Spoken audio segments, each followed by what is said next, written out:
Hey, how's it going? I'm your challenger coach, Adam Moriarty Isles, here to bring you our 10.3 high-elo tier list. We have just launched our partner program. The program is designed for any creators, YouTubers, streamers of all sizes to help turn your hobby and passion into a full career. You'll have access to mentors, assets, giveaways, and a whole community to be a part of. To celebrate, we are giving away a Blue Yeti microphone to anyone who applies to the program. I really hope they're not giving away mine though. We're also doing a giveaway. Anyone can enter for a Tobii eye tracker, RP, and Mobalytics Premium. All the links are down below. Let's start off with our top lane S tier roster, which is Soraka, Ornn, Camille, and Riven. Soraka moves into the S tier slot as one of the most annoying top laners to enter the meta in a pretty long time. She is getting nerfed soon, but she will likely just get replaced by Sona top until of course that's nerfed too. Fiora and Kled both moved down out of S tier as matchups just aren't favoring them as much anymore. Even the Kled versus Soraka matchup, which a lot of people talked about, isn't as good as what you would think. We also shout around Quinn as she really is only used as a Renekton counter at the moment, while Akali also moved off the list till we find out if those hotfix changes really did anything. That means our first highlighted champion will be Darius, who has a stigma for being a low-elo stomper, but in fact he's doing really well in the high-elo bracket.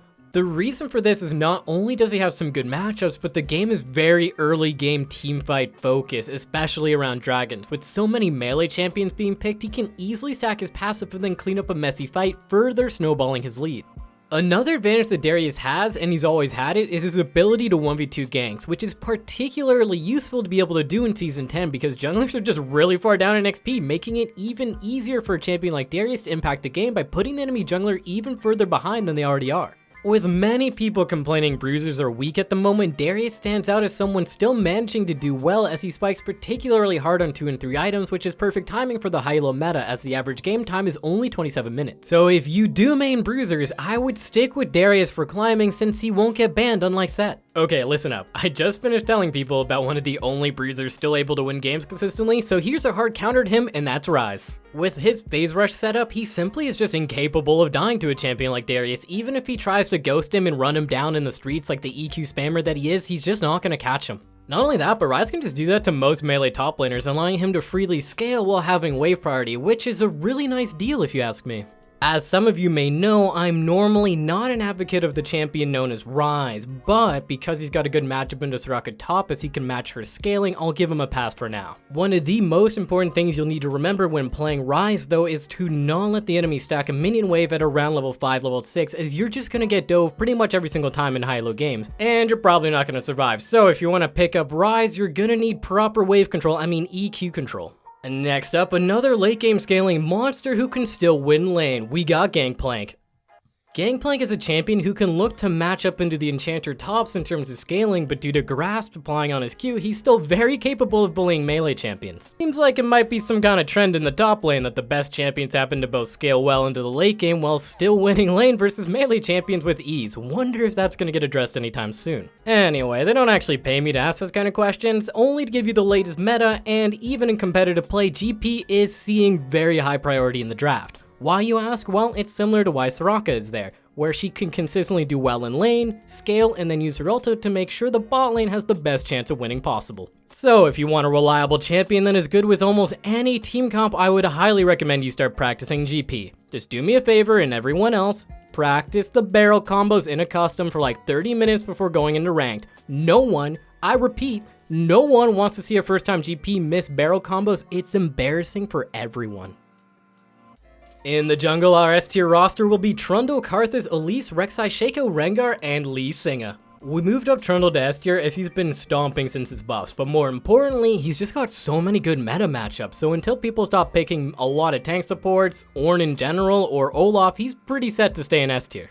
Speaking of Olaf, with the increase in Trundle as well as the meta going towards more peel-oriented late game champions, he's gonna fall down to A along with Echo due to his clear speed nerfs. Set Jungle is also going to move down due to his nerfs from A tier to B tier, with Hecarim getting Shadow Realm because, well, he sucks and he probably shouldn't have been on the list earlier. A champion who doesn't suck right now, at least in high-elo, is Rengar. The XP buffs were really nice for him as he tends to full clear early on to begin with, further punishing level 3 junglers who fail initial ganks, allowing Rengar to just power through and invade them if they fall behind on levels, which is pretty likely. I've even started to see some Rengar 1 tricks start taking Exhaust or Ignite over Flash to further allow them to win 1v1s and skirmish in the early game, relying on just how overpowered their W is as well as their ultimate to potentially run away. Though I'm not going to recommend it as a standard just yet, I just thought it was interesting. It's kind of like a Shaco. For Rengar's build, remember to skip your jungle item, just go right into Tiamat Duskblade followed by Edge of Night, as it gives you even less counterplay when compared to a Ghostblade follow-up. For runes, many people will take Electrocute or Fleet, but the most successful Rengar 1 tricks are finding that Conqueror, surprise surprise, is performing the best, as it can be stacked up pretty quickly, allowing Rengo to perform extremely well in the skirmish game. So pick up Rengar if you want a powerful assassin jungler, although I will mention he does require some time investment to pick him up initially, which is why he's often one trick. Next up, we have a champion not as popular in the West, but still extremely strong, and that's Taliyah. I'm not going to sit around here and pretend to know exactly why such a powerful champion isn't as popular in something like NA, though it could be due to the lack of melee mid players over here, especially AD champions, so it makes it less popular choice. Same thing with Gragas compared to EU West High-ELO, but at the end of the day, I'm sure NA junglers are just gonna blame ping. If you do manage to see an AD mid champion though, she becomes incredibly strong, in particular with Yasuo or Pantheon, but even without them, she's still a really strong pick. Taliyah jungle is just all about that map movement. She moves around the map extremely quickly with her passive and her ultimate, allowing her to set up or attend way more fights than a normal jungler can while having the scaling potential of an actual mage. Unlike a champion like Elise, who's just gonna fall off in the late game in return for her early ganking power, Taliyah just doesn't have that issue. I'm really gonna recommend this champion as a strong pickup for any high-elo player because not just due to her jungle potential, but she's also extremely strong in both mid lane and bot lane. Speaking of both AP champions and assassins that people like to one-trick, Shaco's been popping off lately. Not only did his win rate spike after the XP changes to the jungle, but you heard Shaco mains complain slightly less about him being the worst champion in the game, which is the true sign of his S tier potential. Even though Shaco mains will never actually admit it because, you know, during his peak performance a couple of seasons ago with a 57% win rate, they still didn't admit he was a good champion. But wait, Adam, you said speaking of AP champions, but you just highlighted Shaco. Yeah, I did. And that's because the most successful Shaco mains are currently playing him AP over AD, at least in most high-elo games.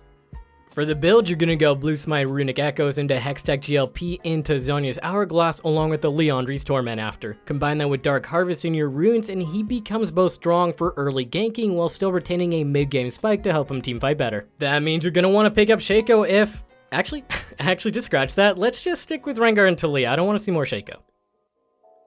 For the mid lane S tier roster for the high-elo list, we have Diana, Talon, Cassio, Katarina, Aurelion Sol, Kiana, and Zoe. Yes, there are lots of S tier champions in mid lane at the moment, which is just to show you the large disparity between S, A, and B tier, where picking a B tier mid laner in non-counter matchup is essentially trolling. As for the changes to the list, we added Ziggs and AP Cho to B tier and moved Galio out as the buffs were just not enough to make him actually good. LeBlanc's priority both on solo queue and competitive has gone up, giving her new A tier status. Joining her will be Rumble as his nerfs dropped him out of S tier to A. Due to her nerfs, Akali also dropped out of S tier after she was just murdered. We will have to see how the hotfix impacts her viability at the highest level, but it's not looking good for her right now, which everyone is probably thankful for. On the other hand, Zoe's been popping off with all these mid-game fights happening, allowing her to snowball quite easily, making her go from A tier to S tier. Speaking of snowballing easily, let's talk about Kiana real quick. My girl Kiki's just been stomping high-elo solo queue since the beginning of Season 10 due to her early roam pressure combined with absurd gank setup. You'd think such a champion would have trouble teamfighting at the very least, similar to Talon, but nope, her ultimate is just way too strong in dragon fights.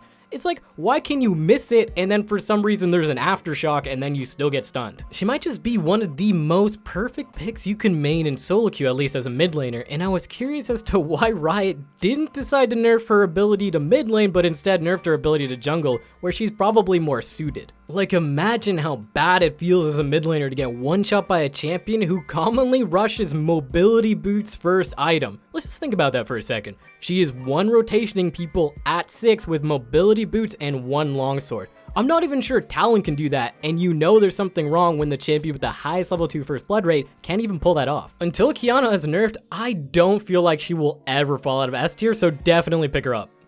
Now, let's talk about a champion who takes a little bit more brain activity to play, Twisted Fate. He's currently doing pretty well in this meta, as his ult is able to counter spam roaming champions like Kiana or Talon by not only matching their roam potential, but also revealing them so that they can actually die. This actually goes the same with other popular stealth champions in the meta, like Rengar, Shaco, or Kha'Zix, who can also be abused by his True Sight plus target stun combo, which is one of the only ways to stop this kind of high mobility stealth based champion in High-ELO. I would have mentioned Akali, but you know what happened to her. Contrary to popular belief though, Twisted Fate is actually a counter to assassin champions and loses to control mages like Cassio or Syndra, as he just can't pressure them in lane well and will quickly be outscaled. Luckily for him and me, the meta also happens to be very focused around putting your bot lane ahead, as it will enable you the easiest time to win early mid-game teamfights, which TF excels at doing, which is why many bot laners just hate playing versus him. To be honest, now that I think about it, I don't think anyone likes playing against Twisted Fate, which is exactly why you should pick him up. It's just a good idea. Another champion no one likes playing against, and our resident addition to S tier, we've got Zoe. Stargirl has made it back to S tier and is a popular pick across all regions for her heavy snowball potential and mid-game pick potential. The only real difference is in China she favors going Smite Runic Echoes, while every other region prefers a more standard combination of Dark Harvest, Electrocute, Aerie along with Ignite. Stat-wise though, Aerie is far outperforming the other keystone choices, though it's still a bit of a preference. It's just that Aerie allows Zoe to win lane and bully a lot harder, which is the most important part of this meta, making sure you hard win the laning phase. This is especially true for mid laners, as if you output pressure in the mid lane and get lane priority, you're gonna have first move for the common jungle ritual known as scuttle dancing, where they both fight for it until one of them dies. As a mid laner, if you can interrupt this ritual, it's one of the easiest ways to win a game, as recovering in the jungle is almost impossible currently, which is exactly why Zoe is doing so well. She's such a strong fighter in the river. Moving down to the bot lane High-ELO S tier, we have Miss Fortune, Senna, Kate, Cassio, and Lucian.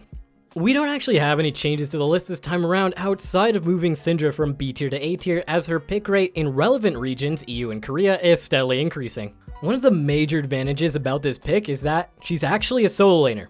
Okay, let me explain.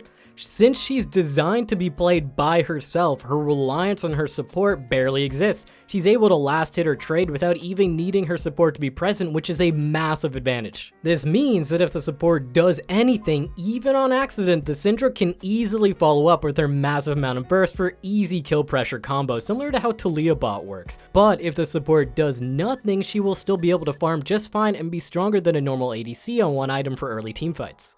For her build, you're pretty much going to do the same thing as in mid lane. Lune's Echo, Oblivion Orb into Hat of Death, and for runes, also pretty much the same, although rather than taking the scaling option of Transcendence in bot lane where you get less XP, and since you got more chances to poke with Scorch, it's a lot better of an option. Pick up Syndra bot lane if you want to be a strong independent AP carry who don't need no support. Next up, we have Aphelios, the most talked about marksman currently. He is the most likely champion to reach S tier and should be considered an honorable mention, as his visual clarity being a little cloudy is making him a lot harder to deal with than he probably should be. When playing Aphelios, you pretty much just spam your Q mid-fight regardless of which guns you have, so I'll take this time to go over some of the key things people should watch out for when playing as him, or more particularly versus him. First up, it's his chakram, specifically the turret. This is the thing that gives people one of the biggest WTF moments, as it allows him to proc his offhand weapon when it attacks, most commonly appearing on Reddit highlight clips when combined with the sniper rifle. If you see that turret out, do not think of it like a regular Heimer turret. Think of it as the same threat level as the ulted Heimer turret. It's ridiculous.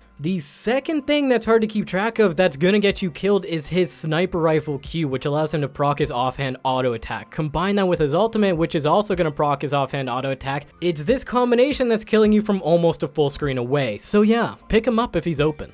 Another champion that is pick her if she's open status is Senna. This champion fits into almost every team comp, although sometimes she can lack a little DPS compared to, a Vayne for example, but she more than makes up for it through her auto attack range, her utility from her Q to keep her frontline alive to let her DPS longer, and her utility from her ult to help her divers finish off the enemy backline, and her utility from her E to make it easier to engage or disengage an entire team.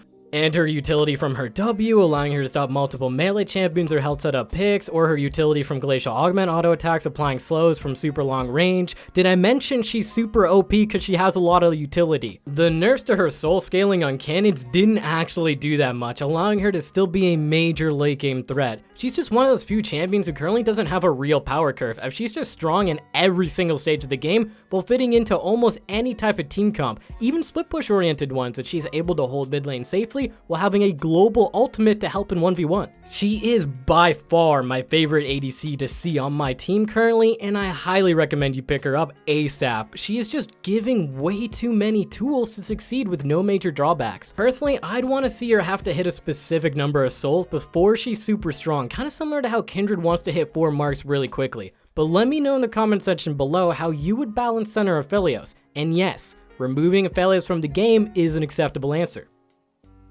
Last up, we have the support S tier roster of Nami, Thresh, and Taric. Taric, even in High-ELO, has been performing absurdly well as a specific counter to the engage heavy meta, which is why we moved him to S tier despite it being slightly controversial. Falling out of S tier, we also have Rakan and Leona. Although people joked about her damage nerfs, it really did have an impact on her ability to snowball early, and then she just gets outscaled by things like Taric. Joining them in A tier, we have Lulu and Sona from B tier, as I'm sure everyone is really excited that we are moving closer and closer to an enchanter meta. We can even see the foreshadowing of it in the top lane meta, which is so poetic. Alistar and TK moved to B tier as they've been seeing a lot more play recently in competitive and High-ELO solo queue as counters to Leona, as they're able to easily protect carries from engages. First up though, let's talk about Morgana, one of the most banned supports for many years now, as her ability to counter engage champions is incredibly high, which is one of the most useful skills to have in the current meta. Unlike champions like TK or Taric though, Morgana has incredibly good roaming potential and can be more proactive about achieving wins than her purely defensive counterparts. One thing I am going to mention though about her is that she doesn't do amazing into enchanters like Sona,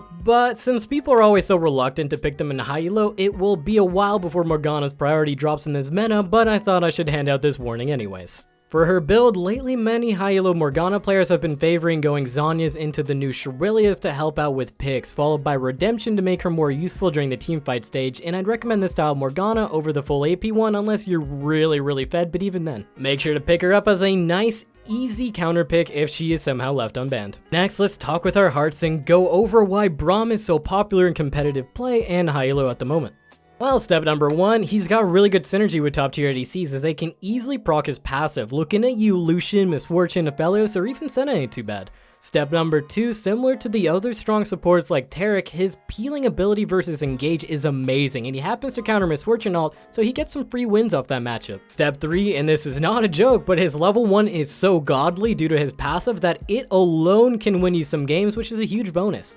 For his item build, recent innovations on a lot of frontline supports is to go Gargoyle Stoneplate either first or second item, followed by Locket for insane fight survivability, combined with a huge team-wide shield when you combine both actives. You're gonna want to pick up Braum if you need a peel support that can still snowball when paired with the proper ADCs. And lastly, we have the king of supports for many years now, almost never falling out of the High-ELO meta, we've got Thresh.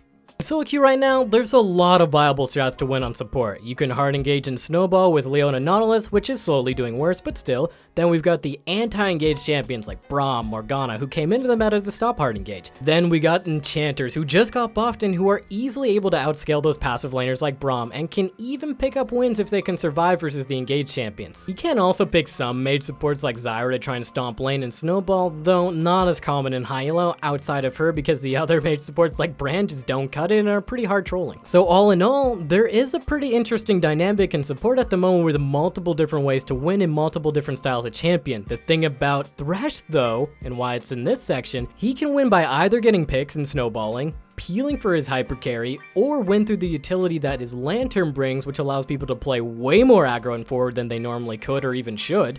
This makes him extremely versatile in the current state of the meta, as he's strong enough to not have issues in lane, mid game, or late game. Though of course he's gonna get outscaled in 5v5 teamfights by Sona, but he's still so strong in every stage of the game outside of that one specific situation that you definitely should pick him up. I would suggest, and tell you why you should pick him up, but if you haven't picked up Thresh by now, you're probably not going to. That's it for the High-ELO 10.3 tier list. Thanks everyone for watching, and be sure to check out our other videos on this channel, as well as our site at mobalytics.gg. As always, I'm Adam Warrior Isles, and I'll see you out on the Rift.